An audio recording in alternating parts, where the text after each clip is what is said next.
Stuff you got to know before you get a loan. Yeah. Jason Christiansen, you've you know a thing or two about getting loans. Yes. You've been a mortgage broker dude with no hair for how long? Over a decade. And I like saying decade because that's like, sounds Decadent? decadent. Yeah. Well, Yeah. I think that probably qualifies to both of us. You never trust a guy with no hair. That's what my mother used to always say. Okay.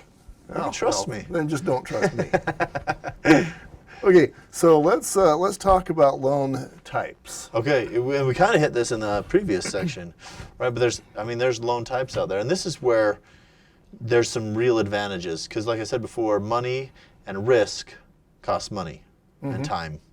Anyway, so but they're all in their sections. So like VA, USDA, FHA, conventional, those are all different types. And in FHA, there's a bunch of subtypes of loans you can do. But man, if you've served and you have DD 214, some active duty, that is a fantastic loan. By served, you mean military? Military active duty service, yeah. Okay, Army, Navy, Air Force. Right. And so just like the Captain Crunch, right? Like you can go to one store and Captain Crunch is this price, and you go to this store and Captain Crunch is a different price, but Cheerios are a different price at both stores. You know? So that's kind of like what loan types are, you know? Different lenders have different prices on the same type of programs, but there's different types. That's why I said, like, a lot of times it's best to come in with a down payment if your credit score's good and if you have the down payment and stuff like that. But if you throw VA or USDA into the mix, So VA is Veterans Administration, and that's basically for guys that have served in the military. And when you do that one, from my understanding from what you've said in the past, that's a really good option if you've served. The interest rates are lower. they're about the same as FHA, Okay. but mortgage insurance doesn't exist. You have an upfront funding fee, but like the monthly charge isn't there. Where FHA, you're 0.8 at the lowest, but most likely 0.85, which is a lot of times. So what's the more. difference between FHA, and we've already talked about VA briefly, but about the other options? Conventional? Yes. So FHA will always have a mortgage insurance payment. You'll always pay an upfront premium and you'll always pay monthly. And typically it's higher than conventional.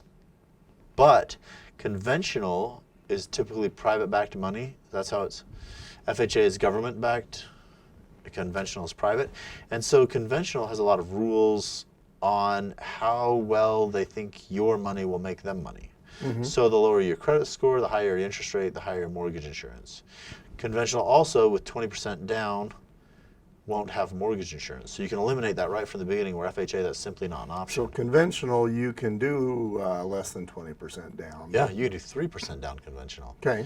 Utah Housing actually a program where you can do 0 down conventional. I used that program back in the 80s to get into my first home. Yeah. It was very helpful for me. Yeah. And you get started and you get the ball rolling and then you go from there. So it's actually a 3% down conventional loan, but you borrow it.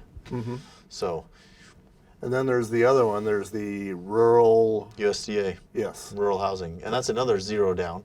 So they do have some fees associated with it, an upfront and monthly, but it's a lot less than FHA.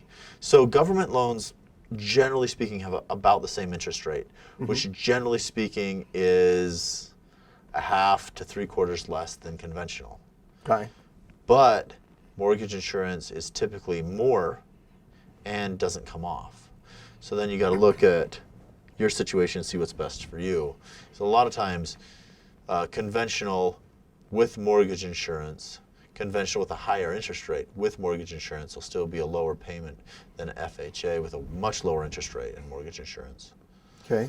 So if I'm living in, I don't know, Salt Lake City, Ogden, Milwaukee, Okay, these are bigger towns, sure. and they're not going to be eligible for USDA. Right, no rural. Okay. And so then, but then if you're out, I'm going to say in the sticks. I'm sure I'm going to get hate mail for that, but let's say that you're out somewhere that's not Milwaukee. Genola.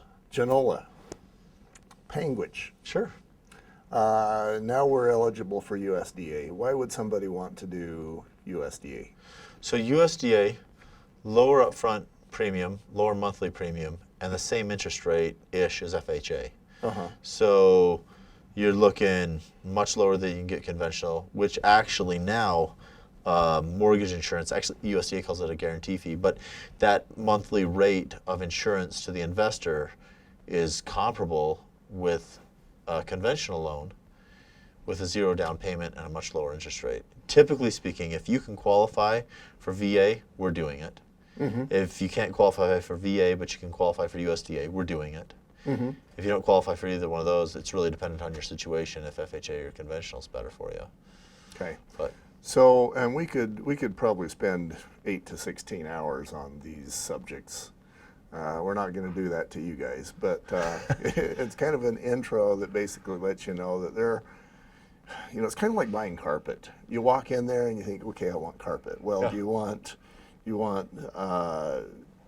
this product or that product or this one? Well, this is better in the sun. This is better for dirt. This has got more threads per square inch. This is made out of whatever. And it's like, whoa, I just wanted carpet. don't even know. Yeah, I just want Light carpet. tan. And I guess to some extent it's kind of like that with a loan, but at least with carpet you've got a salesman that you kind of sort of trust, and with a loan you've got somebody that you're going to do your homework and you're going to know that you trust them. Yeah, hopefully. And then ask. So most of the time, I can see clearly which loan program is going to work best for my borrowers, and I'll say this is going to work best, and that's why. But I mean, just a couple days ago, they said, I want to see all the options. So I sent it to them, and they're like, oh, because they thought they wanted FHA. And I said, in your situation with your credit score and your down payment, the funds you have available, it's not worth it. Your payment is going to be lower conventional than it will FHA. Right from the get-go, you're saving money. So That's awesome. And Jason gets to go home and know that he was a hero to somebody that day. Yep. Yeah. Don't even need a Superman cape, right? Anyway. Thanks, Jason. Yeah.